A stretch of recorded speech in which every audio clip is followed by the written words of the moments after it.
Muy buenas tardes, yo soy David Morales Centeno, soy ginecólogo y subespecialista en medicina materno-fetal y el día de hoy tendremos la oportunidad por parte de Retornarm de dar una pequeña clase sobre algunos de los tópicos más importantes y más relevantes sobre ginecología y obstetricia que les van a servir mucho para contestar el examen nacional de residencias médicas. Trataremos de ser muy breves y puntuales, ya que el tiempo que tenemos es limitado. Los temas que vamos a tratar el día de hoy, en realidad son temas que año con año son constantemente preguntados y forzosamente vendrán en el examen de residencias que ustedes van a presentar. Bueno, vamos a iniciar por las hemorragias del primer trimestre, un tema que año con año viene de diferentes maneras, pero siempre es preguntado en el examen de residencias. Dentro de las principales causas de las hemorragias del primer trimestre, tenemos que platicar sobre el aborto, ¿no? El aborto se define como una terminación del embarazo antes de las 20 o 22 semanas de gestación, de acuerdo a la literatura que se revise, o la expulsión del producto de la gestación cuando tiene un peso menor de 500 gramos. Esa sería la definición como tal. Un aborto recurrente es cuando existen dos o más pérdidas consecutivas o alternas, para algunos autores son dos u otras tres. ¿Cuáles son los principales factores de riesgo a tomar en cuenta cuando estamos hablando sobre pacientes que pueden tener la posibilidad de presentar un aborto? Bueno, sin duda, una de las más importantes son las alteraciones cromosómicas, que representan más del 50% de las causas de los abortos espontáneos. Algunas otras son las anomalías uterinas, como los pólipos, por ejemplo, miomatosis uterina, la edad materna. Se ha visto que arriba de los 35 años hay mayor incidencia de presentar aborto de repetición. La edad paterna, definida como 40 a 45 años en adelante, la diabetes mellitus descontrolada, el consumo de tabaco o alcohol y el índice de masa corporal, es decir, la obesidad. Bueno, eso es como se define y los principales factores de riesgo en relación a un aborto. Sin embargo, sabemos que existe un sinfín de manifestaciones clínicas del aborto, ¿no? Vamos a empezar por describir la amenaza de aborto, que es la presentación o la forma clínica que vamos a ver con más frecuencia de todos los tipos de aborto, ¿no? Esta se va a caracterizar por una presencia de hemorragia genital y o contracción uterina sin modificaciones cervicales. Cuando ustedes en el caso clínico del ENARM les pongan sangrado transvaginal y actividad uterina o dolor tipo cólico en un embarazo menos de 20 semanas, lo primero que hay que hacer es evaluar modificaciones cervicales. Si no tuviera modificaciones cervicales y hay vitalidad del feto, eso se define como amenaza de aborto, ¿no? Aquí el dato pivote o el punto más importante que ustedes tienen que recordar para tener la manifestación clínica o ponerle un apellido correcto a la amenaza de aborto como tal es la evidencia de que no hay modificaciones cervicales. El siguiente, otro de los espectros del aborto es el aborto inevitable. Este se caracteriza por ser una variedad que hace imposible la continuidad del embarazo, por lo que existe hemorragia genital o ruptura de membranas aún sin modificaciones cervicales o actividad uterina reconocible. Aquí el dato más importante o el dato pivote que ustedes tienen que tomar en cuenta cuando hablen de un aborto inevitable es la ruptura de membranas. Evidentemente no se conoce como ruptura de membranas antes de las 20 semanas. Eso se conoce como aborto inevitable. El aborto inevitable puede o no tener modificaciones cervicales, es decir, puede estar cerrado el cervix o puede haber modificaciones, 1 o 2 centímetros de dilatación, puede haber sangrado, puede haber dolor abdominal y el bebé tiene que estar pues con vitalidad. Sin embargo, el dato patognomónico o el foco más importante para que ustedes puedan diagnosticar un aborto inevitable es la presencia de líquido amniótico, es decir, una ruptura de membranas antes de las 20 semanas. Ese sería el dato más importante para que ustedes puedan identificar cuando estemos hablando de un aborto inevitable. El aborto en evolución es aquel que se va a caracterizar por la presencia de hemorragia genital persistente, presencia de actividad uterina y lo más importante, aquí el dato patognomónico más importante o que tiene más peso serían las modificaciones cervicales, ¿no? Es decir, es un aborto, como su nombre lo dice, que ya está en evolución, por lo tanto ya tiene que haber dilatación al momento de la revisión que le estamos haciendo a la paciente. La diferencia entre un aborto de evolución y un aborto inevitable, que es el que habíamos visto en la diapositiva previa, es que el aborto en evolución definitivamente no tiene salida de líquido transvaginal o no hay ruptura de membranas, sino únicamente hay modificaciones cervicales. En el caso de que existan modificaciones cervicales y además hay salida de líquido transvaginal o ruptura de membranas, se va a conocer directamente como aborto inevitable, ¿no? Ya que es el dato patognomónico. Otro aspecto de la enfermedad de aborto o de la presentación clínica es el aborto incompleto. es aquel que ha ocurrido, en el que ha ocurrido la expulsión de parte del producto de la concepción y el resto se encuentra en la cavidad uterina. Definitivamente, para hacer el diagnóstico de un aborto incompleto, tiene que tener menos de 20 semanas, pesar menos de 500 gramos y tiene que haber, en el caso clínico que les pongan ustedes en el examen, que hubo expulsión de algunos productos de la concepción, un poco de placenta, un poco de restos ovuloplacentarios, y para que ustedes estén totalmente seguros de que es un aborto incompleto, forzosamente se tiene que hacer un ultrasonido. El ultrasonido va a ser la única forma en que podamos identificar que realmente hay restos en la cavidad uterina, ¿no? Entonces, ese es el complemento. Después de un ultrasonido, vemos que hay restos en el útero, entonces su definición es de un aborto incompleto. El aborto completo es como tal aquel en el que ya la expulsión del producto de la concepción ha sido total. Es lo mismo que platicamos en el previo. El caso clínico les va a tener que decir que ya ocurrió la expulsión del producto de la concepción o los productos óvulo-placentarios. Entonces, lo siguiente que hay que hacer es un ultrasonido transvaginal y evaluar cómo se encuentra esa cavidad uterina. Si no hay nada de restos, absolutamente nada, está totalmente limpio, eso se conoce como un aborto completo. Definitivamente, para tener el antecedente o poder diagnosticar un aborto completo, tuvo que haber previamente una prueba de embarazo o un ultrasonido donde evidentemente había un embarazo y las manifestaciones clínicas, ¿no? Menos de 20 semanas, sangrado transvaginal o dolor tipo cólico. Sin embargo, aquí ya hubo una expulsión completa del producto, revisas por medio de un ultrasonido y nos vamos a dar cuenta que está una cavidad totalmente vacía. De esa manera podremos contestar correctamente como aborto completo. El aborto diferido es aquel que, habiendo ocurrido la muerte del producto de la concepción, no se expulsa de forma espontánea, ¿no? Esto quiere decir que el embarazo ya perdió vitalidad, pero aún se encuentra en la cavidad uterina. Puede o no haber modificaciones cervicales, sino el único diagnóstico o el dato pivote que nos va a hablar sobre un aborto diferido en realidad es la ausencia de expulsión del producto de la concepción una vez que ya perdió vitalidad, ¿no? Eso es muy fácil de diagnosticar. Y el aborto séptico como tal es cualquiera de las variedades clínicas anteriores mencionadas a las que se le agrega una infección intrauterina, es decir, hay datos de respuesta inflamatoria sistémica como taquicardia, leucocitosis, fiebre, etcétera, además con un foco infeccioso intrauterino, ¿no? Entonces puede haber un aborto séptico en evolución, un aborto séptico inevitable, un aborto séptico completo o incompleto. Cualquiera de las variedades que se asocia a un proceso infeccioso, entonces hablaremos de un aborto séptico como tal. Hasta este punto hablamos de cuáles son las formas en las que podemos evidenciar o se puede presentar un aborto, ¿no? Ya vimos que es amenaza de aborto, que es la forma más frecuente en que van a ir las pacientes a consulta, el aborto en evolución, el aborto completo, incompleto y el aborto inevitable. Ya vimos que cada uno de ellos, a pesar de que es una misma patología, una misma entidad etiológica, tiene unas diversas formas de presentarse, ¿no? Entonces, los datos pivotes son los que mencionamos previamente. La amenaza de aborto, no hay modificaciones cervicales. El aborto en evolución, hay dilatación. El aborto inevitable, hay ruptura de membranas. Aborto completo, ya le hicimos ultrasonido y hay ausencia de restos en el útero.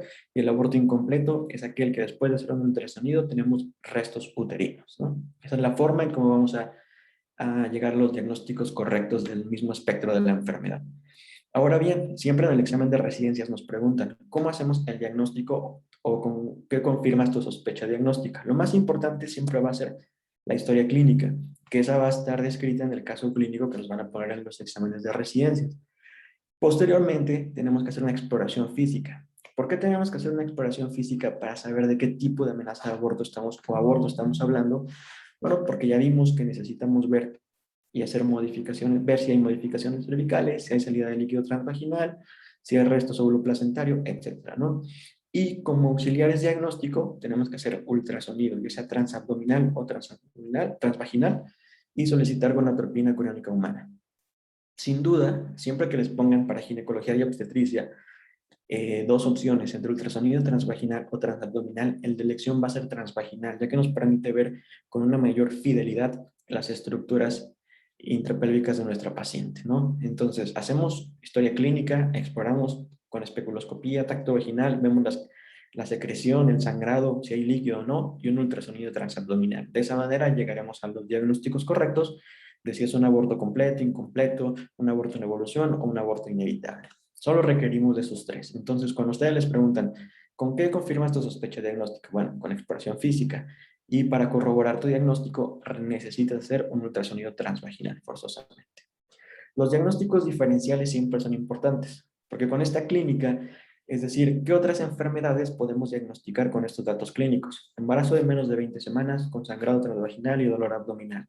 Bueno, son los sangrados del primer trimestre, realmente como son anomalías cervicales, embarazo ectópico, que son prevalentes, las infecciones, los embarazos molares, las hemorragias subcoriales o los traumas vaginales, ¿no? Entonces serían los diagnósticos diferenciales que deberíamos tener en cuenta.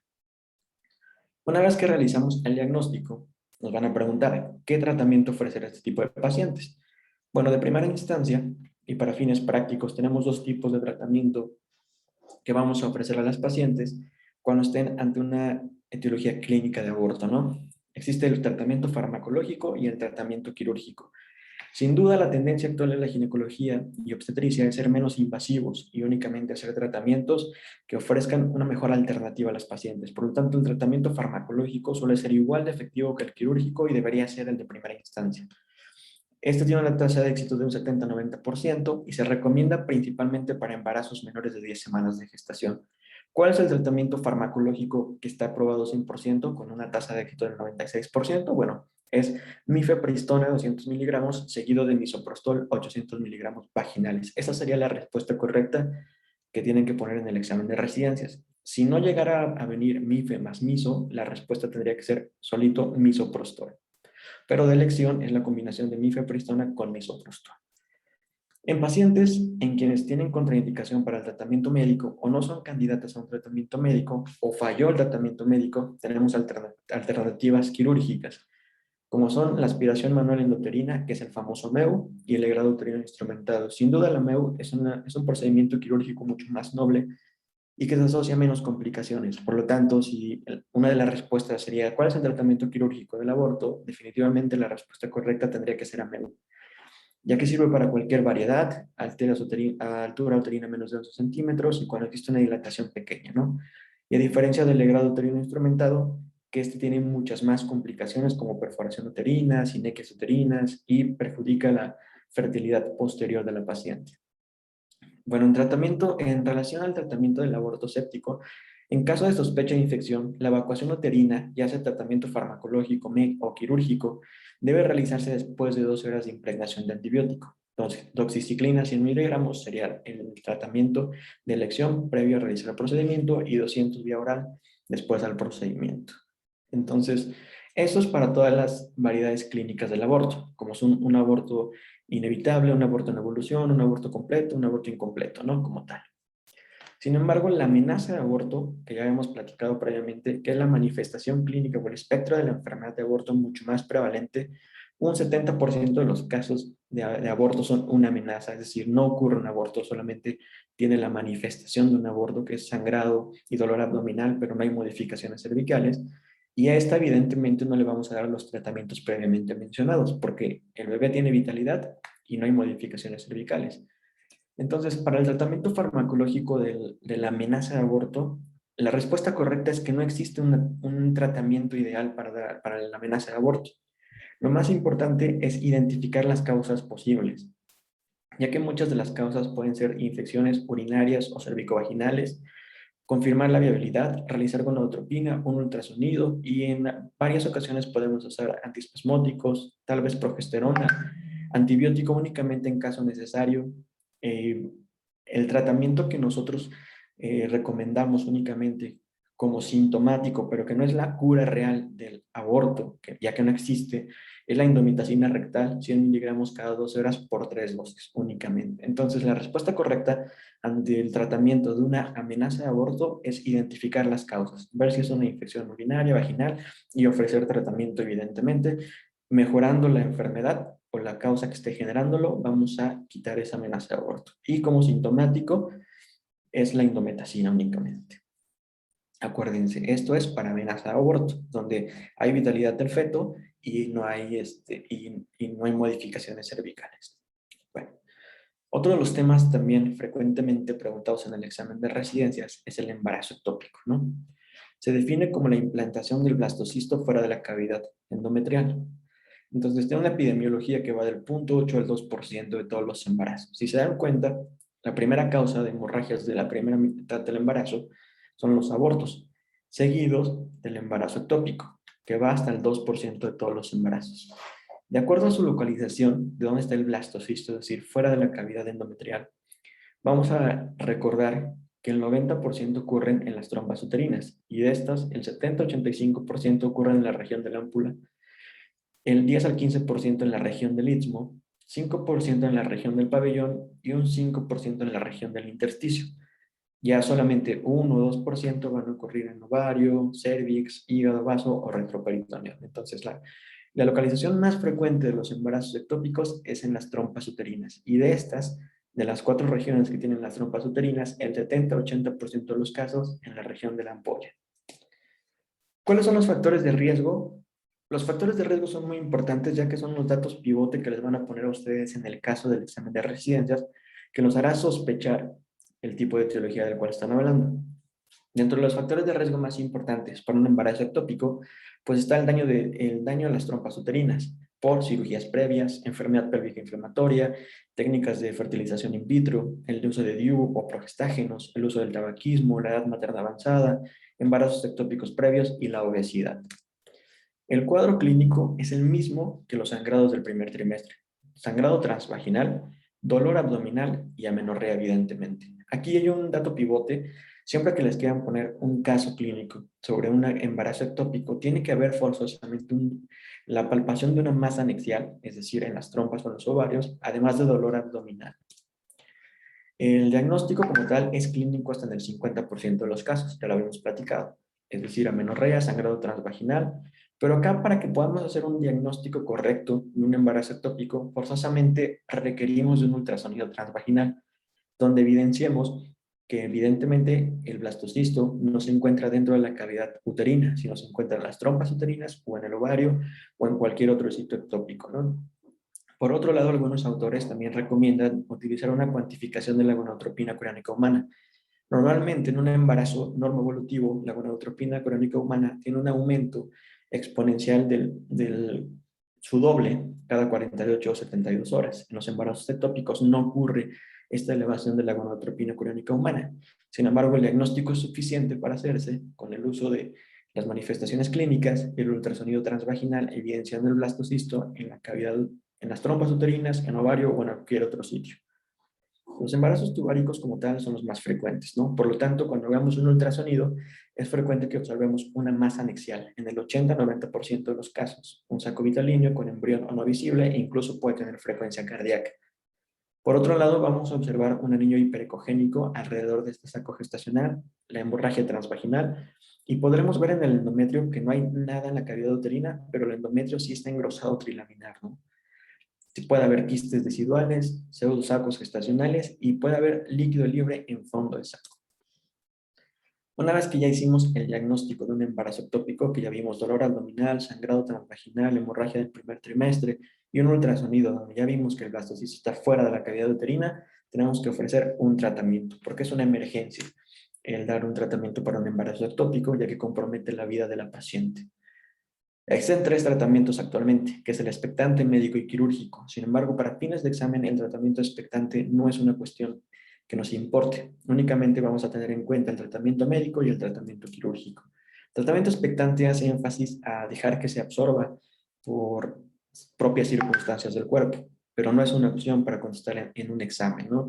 El tratamiento médico es aquel donde usamos tratamientos farmacológicos, como en el caso del metrotexate, que es un citotóxico sobre el trofoblasto, sobre el trofoblasto, es decir, evita su crecimiento del trofoblasto. Entonces, el tratamiento médico está a cargo del metrotexate. Las indicaciones precisas son pacientes hemodinámicamente estable, que tienen un sangrado transvaginal leve, que hay dolor leve o escaso, ausencia de hemoperitoneo, es decir, no está roto el embarazo ectópico, niveles de gonadotropina de 6.000 a 15.000, una masa anexial de hasta 4 centímetros y pruebas hematológicas, hepáticas y renales normales. Estas son las indicaciones. Sin embargo, una vez que ya queremos dar el tratamiento médico, existen tres alternativas de utilizarlo o tres formas en las que lo reporta la literatura. Es la monodosis, dos dosis o la multidosis.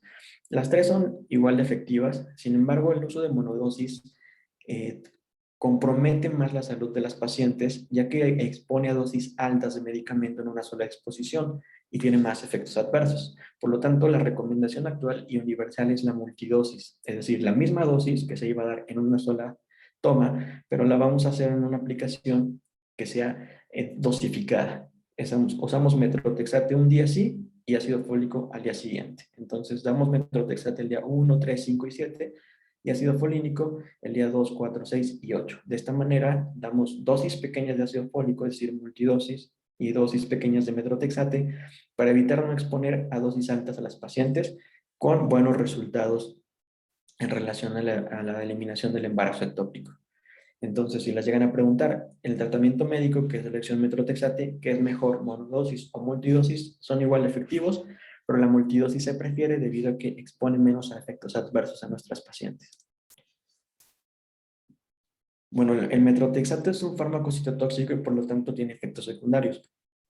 Los principales son gastrointestinales, náuseas, vómito, alteraciones gástricas, mareo, alopecia, neutropenia, neumonía y hemorragias y dolor abdominal. Sin embargo, las contraindicaciones absolutas, lo que habíamos visto previamente son las indicaciones de cuándo podemos ofrecer un tratamiento médico. Sin embargo, las contraindicaciones absolutas para el tratamiento médico son más importantes y son las propias al metrotexate, es decir, la lactancia materna, las inmunodeficiencias, tener alteración de las pruebas de función renal y hepáticas, alcoholismo o enfermedad hepática, las discrasias sanguíneas, la enfermedad ulcerosa péptica, la enfermedad pulmonar activa y la sensibilidad al metrotexate.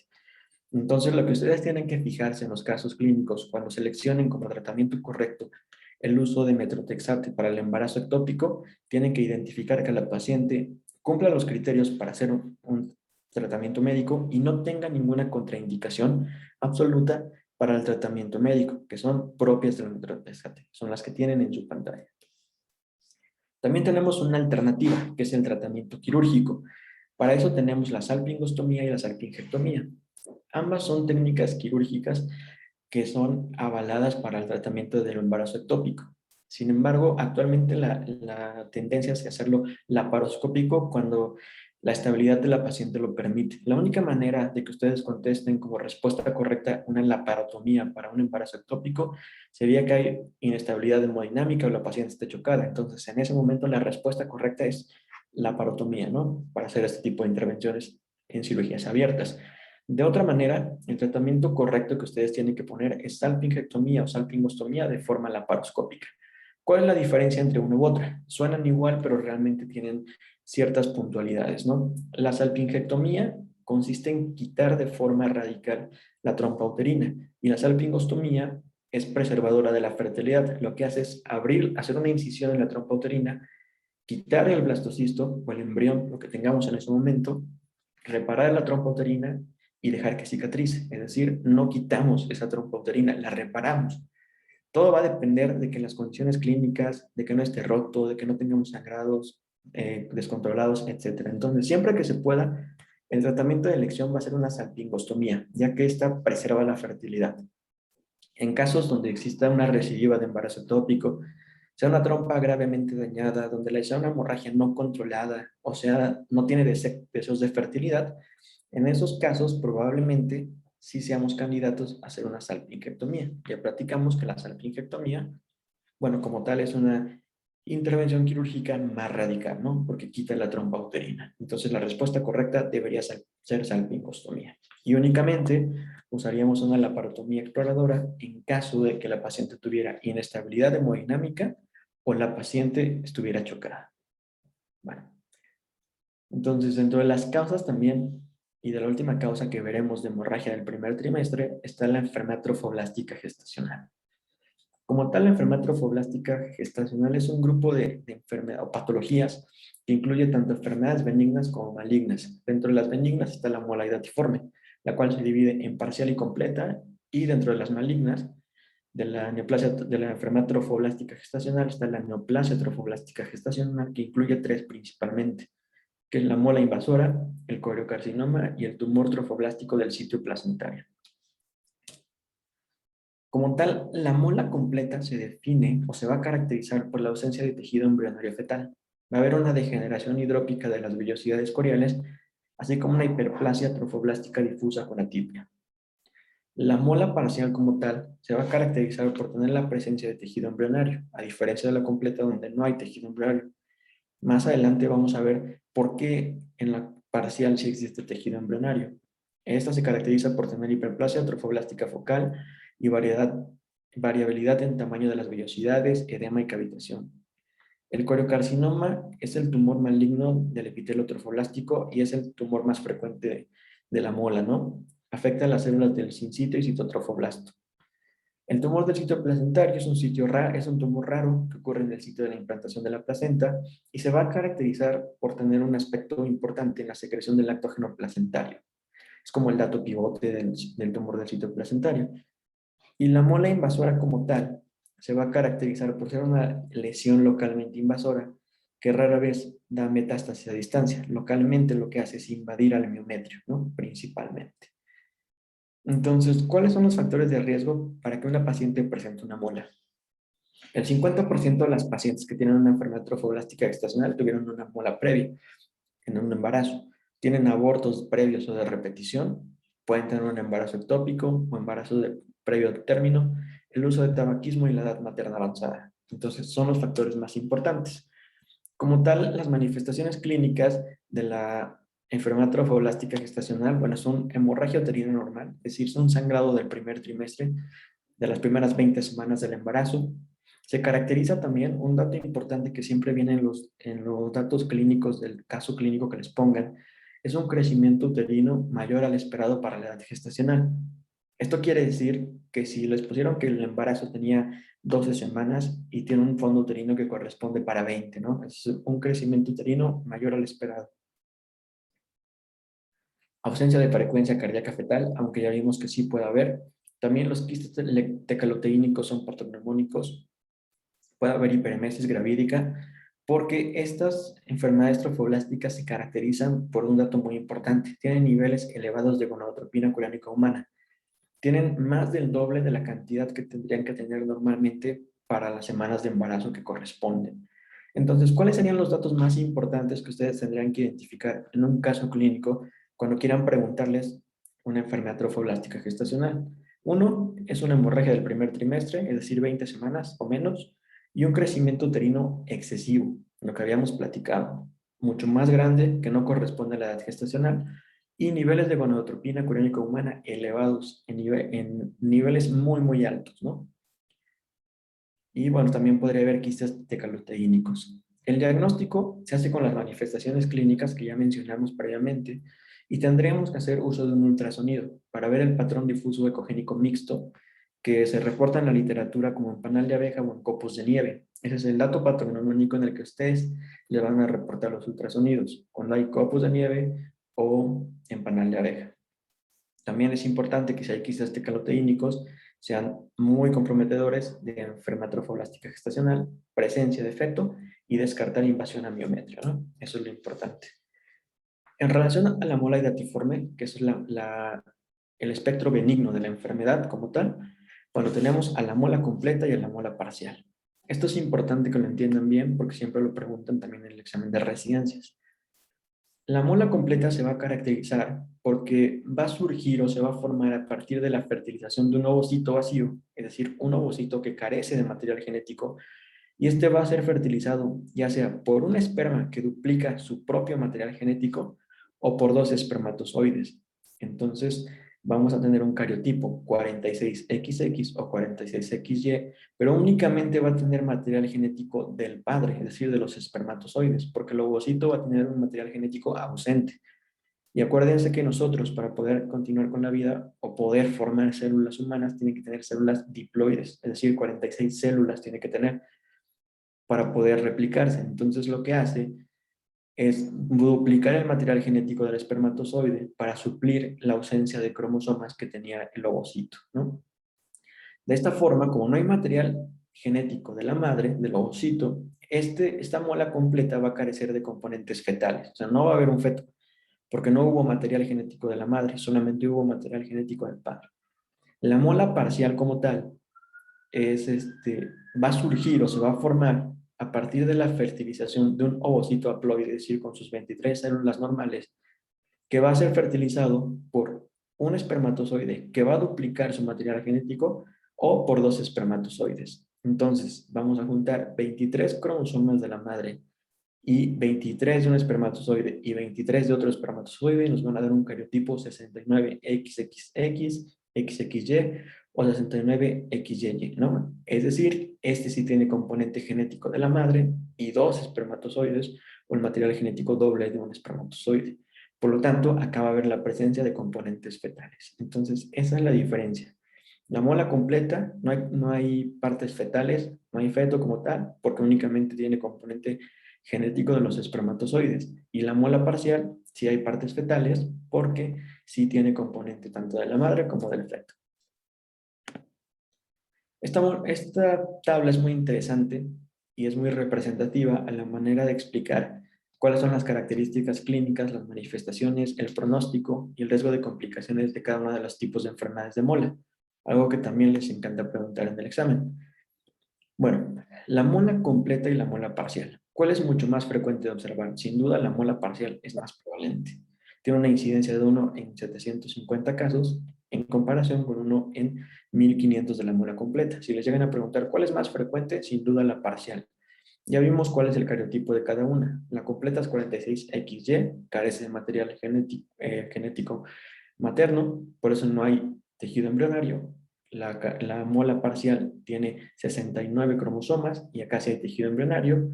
La mola completa tiene vellosidades difusas, acá son focales, la proliferación de la hiperplasia, acá hay inclusiones estromales. El tamaño del útero es muy incrementado en la completa, en la parcial es normal.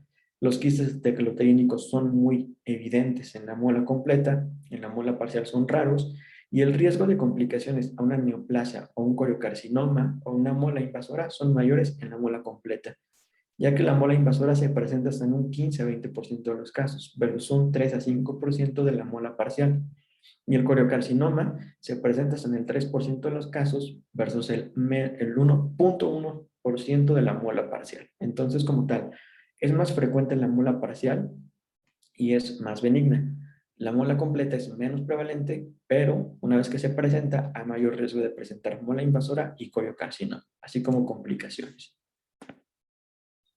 Eso fue lo que hablamos sobre enfermedad trofoblástica gestacional benigna. La neoplasia trofoblástica gestacional, es decir, el espectro maligno de todo este tipo de enfermedades, vamos a hablar sobre mola invasora, que se presenta en el 90% de los casos, coriocarcinoma, que se presenta en 1 sobre 40, y el tumor del sitio placentario, que se presenta en el 0.2 de todos los embarazos, con una prevalencia muy, muy baja.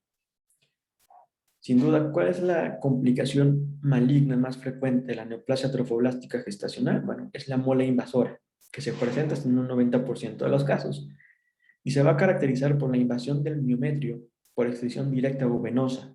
Es decir, la enfermedad trofoblástica gestacional llegó a tocar y perforar el miometrio. Se va a caracterizar porque hay persistencia de vellosidades edematosas y hasta el 15% presentan metástasis a pulmón o vagina. El coriocarcinoma se va a caracterizar por la hiperplasia y anaplasia del trofoblasto normal, además que hay ausencia de vellosidades, hay tejido necrótico y hemorragia. Este sí se caracteriza por tener metástasis a distancia, como son a pulmón, cerebro, hígado, pelvis y vagina. Y el tumor del sitio trofoblástico placentario, pues es un tumor que habitualmente está formado por trofoblastos mononucleares, hay ausencia de vellosidades y su dato patognomónico, o lo que nos va a hacer siempre sospechar en un caso clínico que estamos hablando de un tumor trofoblástico del sitio placentario, es que es positivo al lactógeno placentario. El diagnóstico de la enfermedad trofoblástica gestacional ya vimos que es una manifestación clínica y se va a complementar con un ultrasonido, donde vamos a ver la imagen en copos de nieve o en panal de abeja. Pero el diagnóstico definitivo de la enfermedad trofoblástica gestacional sin duda es histopatológico, es decir, únicamente la biopsia o el reporte del patólogo nos va a decir que es una mola como tal, si es benigna o maligna. Bueno, el tratamiento para la enfermedad trofoblástica gestacional, sin duda es la evacuación manual endouterina, es el AMEU, ¿no? La aspiración manual endouterina. No hay otro tratamiento de elección. Pero previo a la evacuación de la paciente tiene que realizarse una biometría completa, tiempos de coagulación, pruebas de función hepática, grupo, niveles de gonadotropina, una placa de tórax y un ultrasonido obstétrico. Todo esto con la finalidad de evitar que tenga metástasis o alteración en otros órganos o sistemas. Antes de hacer el AMEU, como platicamos, posteriormente se hace la aspiración manual endouterina, que es el tratamiento de elección para la mola, y posteriormente a la evacuación de la MEU, la paciente con enfermedad trofoblástica gestacional tiene que tener una exploración ginecológica cada consulta y le tenemos que solicitar gonadotropina cada semana hasta que ésta se negativice. Y luego le vamos a pedir una gonadotropina cada mes, así hasta 6 meses, además de una teletórax. Y esta paciente, para evitar que se embarace y evidenciar que realmente ya curamos a la paciente, tiene que pasar con anticonceptivos orales por lo menos 6 a 12 meses para evitar que tengamos un embarazo nuevo y eso nos genera una confusión con los niveles elevados de gonadotropina. Entonces, el tratamiento de la enfermedad trofoblástica gestacional no solamente consiste en la evacuación uterina por medio de la MEU, sino consiste en hacer gonadotropina semanal hasta que se negativice y luego mensual por 6 meses. Ya que esto es muy importante, si la gonadotropina no se negativiza o en estos 6 meses no vemos que disminuya o que baje, entonces estaremos hablando de que está progresando a una neoplasia trofoblástica gestacional. Por eso es que existen los criterios de sospecha de malignidad. ¿Cómo nos vamos a dar cuenta? Ya hemos platicado aquí que una vez que se hace la aspiración manual endouterina, tenemos que solicitarle gonadotropina coriónica humana semanal. Una vez que se negativiza, lo hacemos cada mes por 6 meses. Esto es importante para ver los criterios de sospecha de malignidad. Vamos a sospechar que la paciente tiene una malignidad en relación a la neoplasia trofoblástica cuando los niveles de gonadotropina se mantienen en meseta, es decir, siguen altos, cuando los niveles de gonadotropina presentan incrementos mayores al 10%, o cuando los niveles de la gonadotropina permanecen detectables, es decir, nunca se negativizaron después de 6 meses post la evacuación. Cuando ocurra cualquiera de estas, estaremos ante una inminencia de sospecha de malignidad de la enfermedad trofoblástica gestacional. En realidad son muy sencillas. La gonadotropina se mantiene elevada. La gonadotropina aumentó o la gonadotropina jamás disminuyó después de 6 meses. Ahí sospechamos que hay una neoplasia trofoblástica gestacional. Entonces, una vez que ya hablamos sobre la mola, ya vimos que el tratamiento es quirúrgico. Se hace una MEU, que es el tratamiento de elección, aspiración manual endouterina.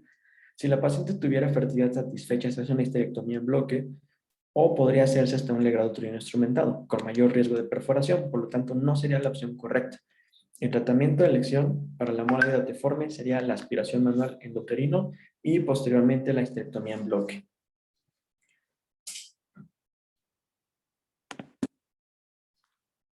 Dentro de los criterios de persistencia de la enfermedad ya son los que platicamos previamente.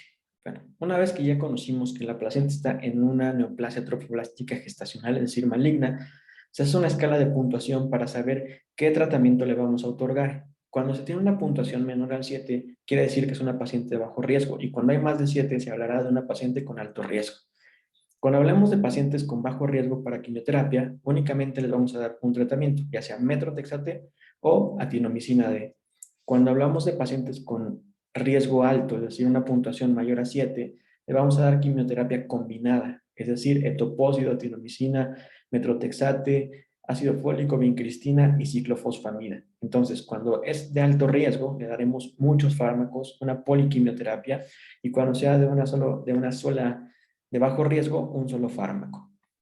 Bueno, hasta aquí hablamos de las hemorragias del primer trimestre. En relación a las hemorragias del segundo trimestre del embarazo, vamos a hablar de placenta previa, desprendimiento prematuro de placenta inserta, ruptura de basa previa y ruptura uterina. Dentro de las causas de la hemorragia del segundo trimestre del embarazo, la primera es la placenta previa, ¿no? La placenta previa se va a caracterizar porque es la implantación anormal de la placenta como tal.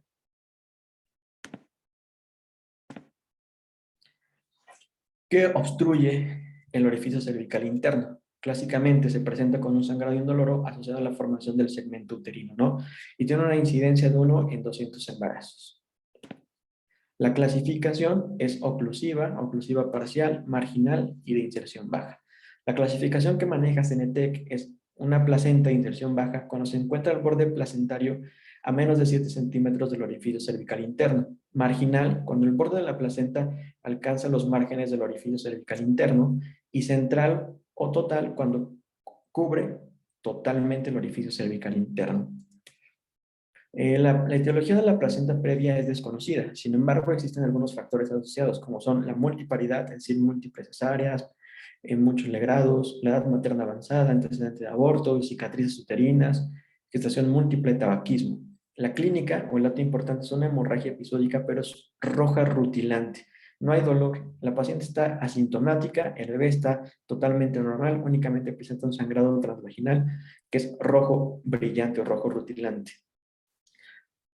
Bueno, el diagnóstico es clínico con la hemorragia que ya vimos. Nunca ante la sospecha de una amenaza de una placenta previa debemos hacer tacto vaginal y en caso de sangrado y sospecha es seguro realizar un examen con especuloscopía. El diagnóstico de elección es el ultrasonido el abdominal o transvaginal para localizar dónde se encuentra el borde de la placenta y ver que realmente esté obstruyendo total o parcialmente el orificio cervical interno, ¿no?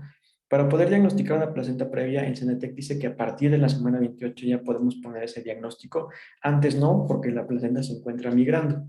El manejo es ambulatorio de las pacientes. Cuando tienen un estado adecuado, es decir, tienen un sangrado, pueden ir a casa, siempre y cuando tengan ayuda en su casa, tengan reposo relativo o absoluto y tengan una probabilidad de acudir a la unidad hospitalaria de urgencia en cualquier momento, ¿no? Los pacientes con sangrados intermitentes deben tener un reposo absoluto, vigilancia estrecha, estar cruzadas y tener pruebas de bienestar fetal presentes. ¿Qué hacer ante una placenta previa? Cuando es una hemorragia grave, independientemente de la edad gestacional, se tiene que realizar una cesárea, porque si no se pierde la vida del feto y de la madre. Cuando una hemorragia es leve y el feto está muerto, se prefiere, si las condiciones lo permiten, realizar un trabajo de parto. Cuando el feto es inmaduro, es decir, antes de las 34 semanas, se hospitaliza a la paciente con actitud expectante, se le colocan maduradores de pulmón y la vía de la resolución dependerá de las condiciones fetales y la localización de la placenta. Cuando es un feto de término, lo que tenemos que hacer es ver dónde se encuentra la placenta. Si es una placenta previa oclusiva total, se tiene que hacer una cesárea de primera instancia. Estas pacientes no van a parto. Es una cesárea corporal o fúndica y tiene que estar el equipo preparado para una histerectomía en caso de que se requiera. Cuando la placenta no es oclusiva, es decir, es previa parcial o marginal, se puede dar trabajo de parto sin ningún problema, siempre estando preparados, ya que una posibilidad siempre va a ser que se realice cesárea. Otra de las causas frecuentes de la hemorragia del segundo trimestre es el acretismo placentario. Es una complicación asociada a esta condición, ¿no? Se caracteriza porque la placenta tiene una invasión anormal sobre el miometrio, sobre las estructuras adyacentes o los tejidos placentarios. Dependiendo de qué tanto esté afectada la invasión que tiene la placenta, vamos a definir como placenta creta, increta o precreta. La placenta creta se va a caracterizar porque hay una invasión placentaria más allá de la capa de Nitabuch, es decir, llega a tocar el miometrio sin invadirlo. La placenta increta es una invasión al miometrio y lo penetra, y la placenta precreta se va a caracterizar porque es una invasión del miometrio y de la serosa, incluso puede afectar tejidos vecinos como son recto y vejiga. El diagnóstico de elección aquí es el ultrasonido Doppler, el que ustedes tienen que poner como correcta. Otras formas es un ultrasonido convencional o la resonancia magnética. Sin duda, el de elección es el Doppler. El manejo de este tipo de espectros de enfermedad siempre va a ser la cesárea versus cesárea esterectomía. Otra de las causas de sangrado del segundo trimestre va a ser el desprendimiento prematuro de placenta normoinserta, que es la segunda causa de hemorragia en la segunda mitad del embarazo. Esta se va a caracterizar por ser una separación total o parcial de la placenta que normalmente estaba bien insertada en la pared uterina y tiene una incidencia de 1 en 120 casos. Los factores de riesgo de la placenta del desprendimiento prematuro va a ser la edad materna, la multiparidad, los estados hipertensivos, las enfermedades renales, el tabaquismo, el uso de cocaína, la sobredistensión uterina, el cordón corto, las colagenopatías, la ruptura prematura de membranas, el antecedente del desprendimiento de embarazos previos, el trauma y las trombofilias. La fisiopatología son causas subyacentes que la generan, como son la hipertensión, las toxicomanías y traumas abdominales que generan una hemorragia en la vesícula basal, y eso va a generar una disminución del aporte sanguíneo al feto, contracciones e hipertonía y pérdidas hemáticas. ¿Cuál es el diagnóstico o la manifestación clínica que nosotros vamos a observar ante esta circunstancia, ante un desprendimiento prematuro de placenta? Bueno, uno es que hay una actividad uterina frecuente, donde hay policistolia, hay sangrado transvaginal, hay dolor abdominal y hay repercusiones fetales. Es decir, el feto tiene sufrimiento fetal y puede haber un trabajo de parto. Por lo tanto, el diagnóstico va a ser clínico, donde vamos a ver que hay actividad uterina con policistolia, sangrado transvaginal, alteraciones de la frecuencia cardíaca de nuestro feto y lo más importante, el sangrado, ¿no? El diagnóstico siempre es clínico y en caso de que de las condiciones lo permitan, se va a poder hacer un ultrasonido. ¿Qué veremos en el ultrasonido? Bueno, una colección retroplacentaria entre la pared del útero y la placenta. Sin embargo, no es necesario hacer este ultrasonido únicamente ante sospecha diagnóstica y cuando las condiciones de la madre y el feto lo permitan. Con solo hacer el diagnóstico clínico es suficiente para realizar el manejo. El tratamiento es realizar una cesárea urgente versus una histerectomía, ¿no? Las complicaciones más importantes de este tipo de patologías son la coagulación intravascular diseminada, el choque hipovolémico, la hemorragia obstétrica, el útero de Cavalier y el síndrome de Sheehan. Otra de las causas de hemorragia de la segunda mitad es la ruptura de vasa previa. Esta se va a producir cuando el cordón umbilical se inserta en las membranas en lugar del centro de la placenta. Y el dato pivote más importante es que se produce una hemorragia fetal cuando se ocurre la amniorexis, ¿no? Entonces, se va a caracterizar porque hay una hemorragia fetal que se origina al momento de la ruptura de membranas. Por lo tanto, hay un sufrimiento fetal agudo, donde veremos alteraciones de la frecuencia cardíaca, tiene una mortalidad fetal de hasta el 70% de los casos, y el estado materno pues está 100% normal, ¿no? Porque es realmente un sangrado del feto.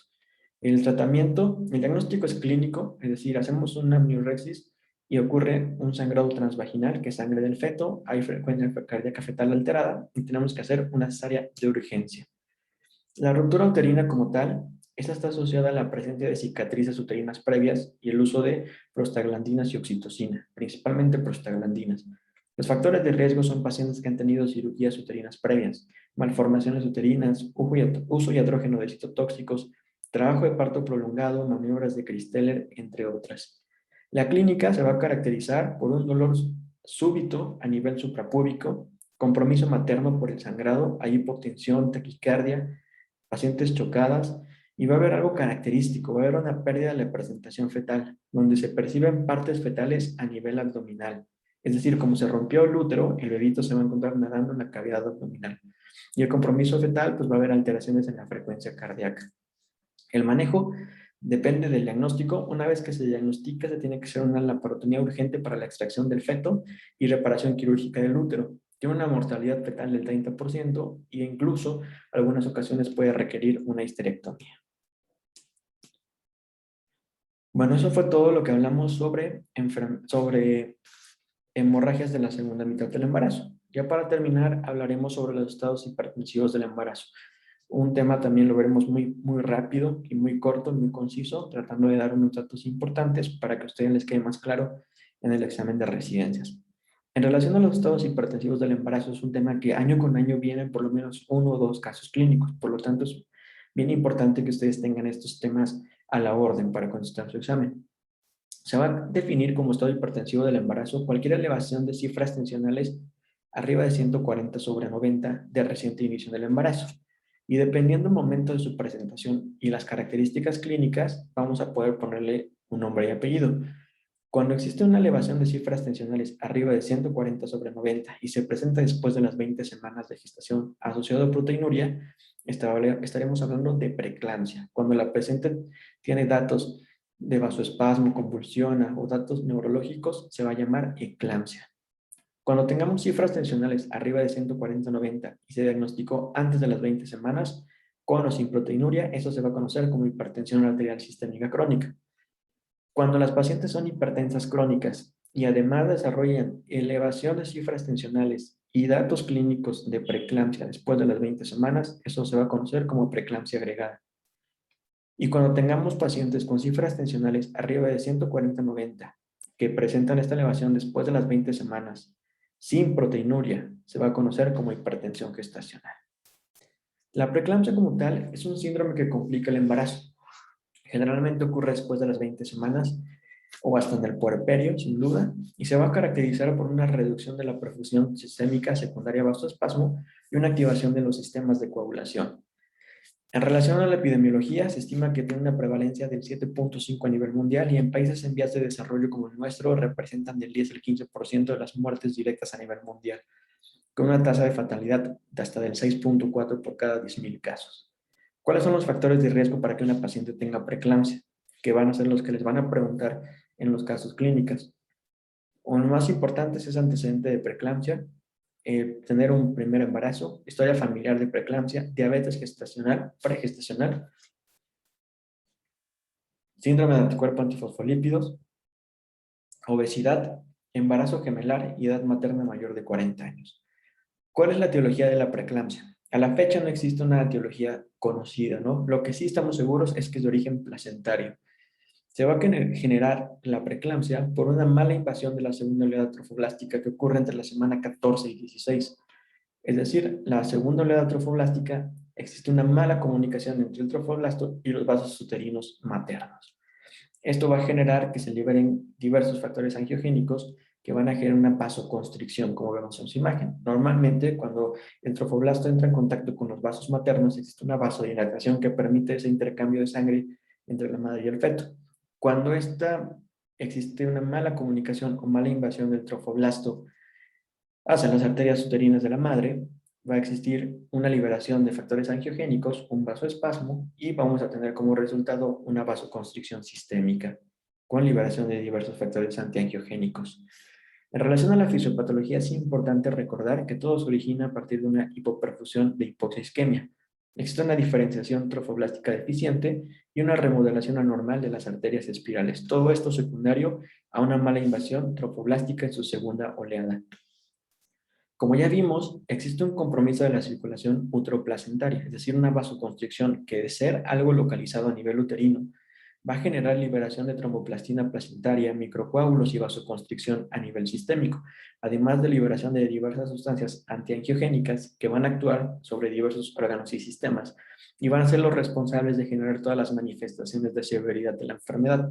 Es decir, todas estas sustancias que se van a liberar, microcoágulos, vasoconstricción y demás, van a afectar el riñón, el sistema nervioso central, el hígado y cambios vasculares. A nivel renal van a generar una endotelitis, por lo tanto es frecuente ver pérdida de proteínas en la orina y disminución de la presión coloidosmótica, por lo tanto va a haber pacientes con edema, así como proteinuria en la orina. A nivel del sistema nervioso central va a haber microinfartos, por lo tanto es frecuente ver cefalea, fotoxias y convulsiones en las pacientes.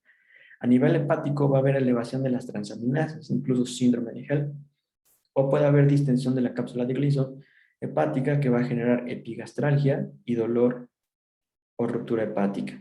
A nivel vascular va a haber una anemia hemolítica microangiopática asociada al síndrome de HELP y también va a haber una destrucción de plaquetas, ¿no? Todas estas son cambios indirectos o daños indirectos que generan esta vasoconstricción sistémica que ocurre a nivel localizado placentario. Actualmente, en 2013, la preeclampsia se clasificó como con datos y sin datos de severidad. Esa es la forma correcta en la que se tiene que hablar cuando hablamos de preeclampsia.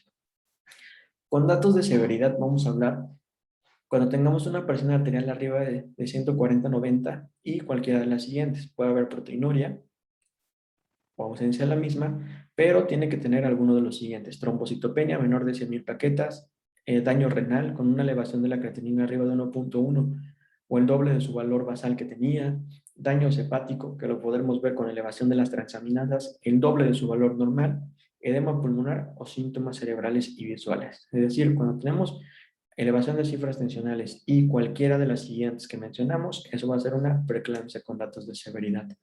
La preeclampsia sin datos de severidad, como su nombre lo dice, para fines de examen, únicamente va a ser una elevación de las cifras tensionales arriba de 140/90 y va a haber ausencia de otros datos, es decir, ausencia de datos visuales, ausencia de síntomas auditivos, no va a haber oliguria, no va a haber dolor abdominal, no va a haber epigastralgia, no hay restricción del crecimiento, no hay hiperreflexia, no hay sufrimiento fetal, no hay alteraciones de la conciencia, no hay cianosis y proteinuria es lo único que va a estar presente. Entonces, para fines de examen de residencias, cuando hablen de preeclampsia sin datos de severidad, únicamente hay cifras mayores a 140 y 190 sin ningún otro dato clínico o laboratorial de la preeclampsia. La preeclampsia con datos de severidad se va a diagnosticar cuando tengamos cifras tensionales arriba de 160 o sobre 110. Con el simple hecho de tener 160 sobre 110, estamos hablando de una preeclampsia con datos de severidad. O cuando tenemos arriba de 140 sobre 90, asociada a síntomas visuales, síntomas auditivos, oliguria, dolor abdominal, restricción del crecimiento, hiperreflexia, sufrimiento fetal, alteraciones de la conciencia o cianosis.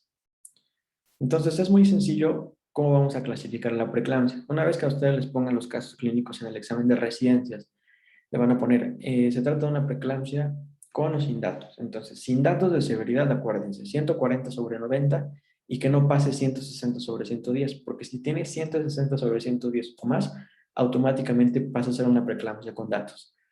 Entonces, es aumento de las cifras tensionales, pero hay ausencia de todos los datos, como son síntomas visuales, auditivos, dolor abdominal o laboratorios alterados. Si existe 140 sobre 90 y cualquier síntoma visual, auditivo, liguria, hiperreflexia,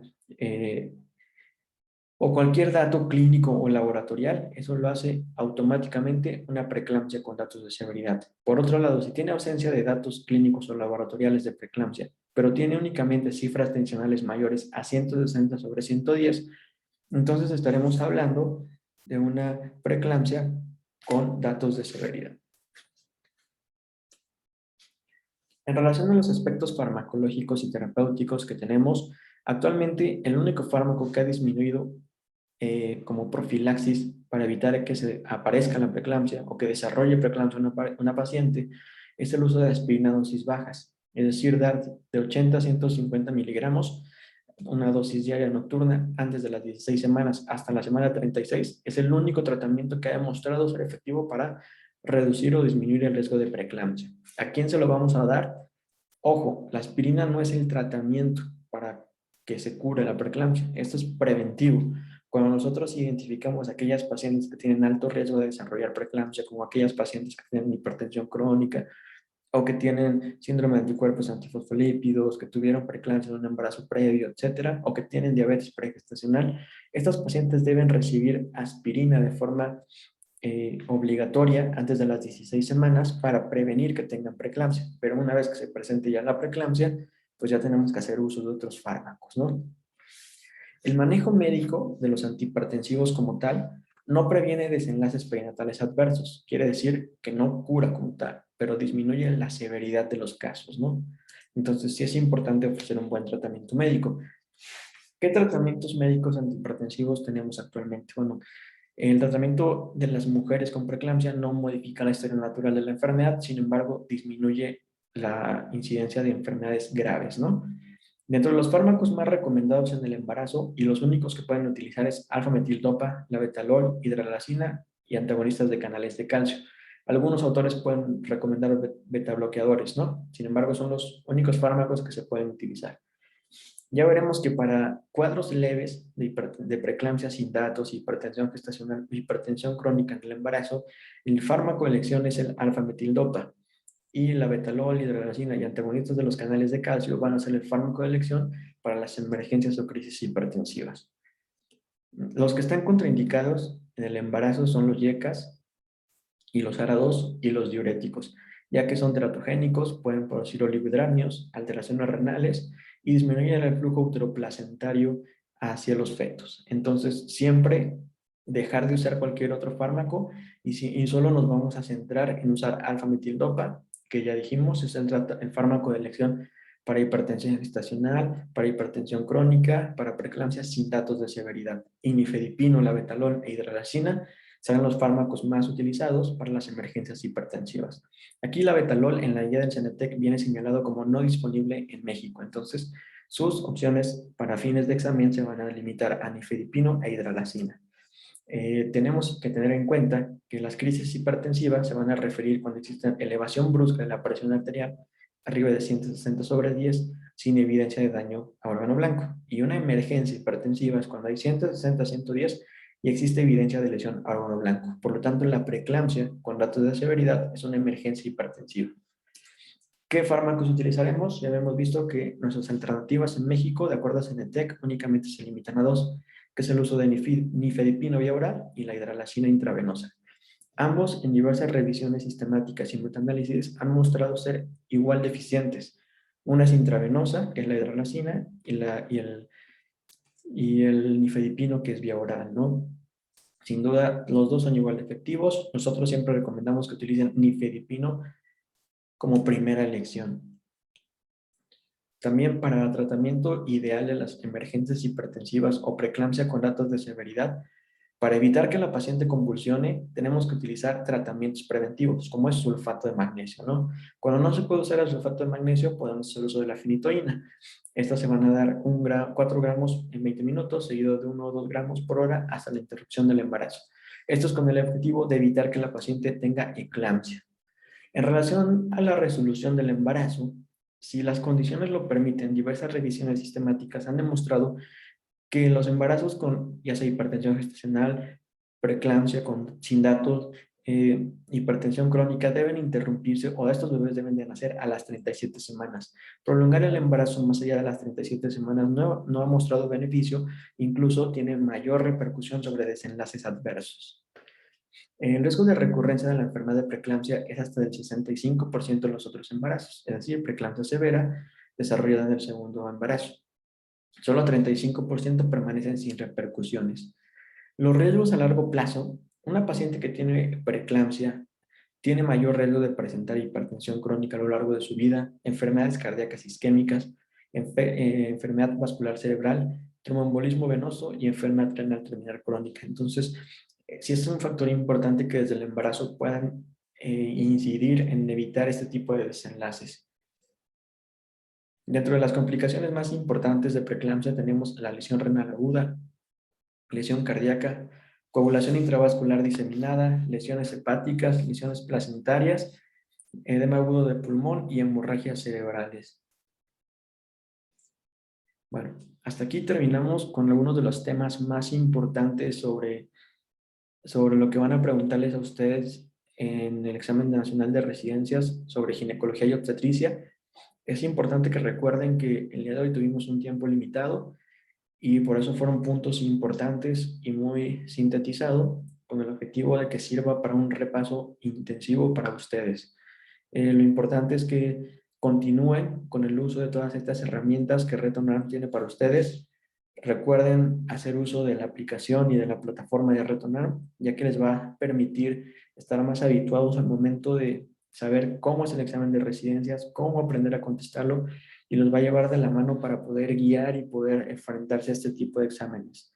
Sin duda, la plataforma de RetoNarm es muy buena para ese tipo de circunstancias, ya que les proveerá la información suficiente y el material que ustedes requieren para estar más preparados que el resto de sus competidores. Bueno, al final de la clase, el moderador de esta clase de RetoNarm hablará con ustedes y les dejará unas ligas para algunas promociones que tendremos para que puedan adquirir tanto la aplicación como la plataforma de RetoNarm. Bueno, muchísimas gracias.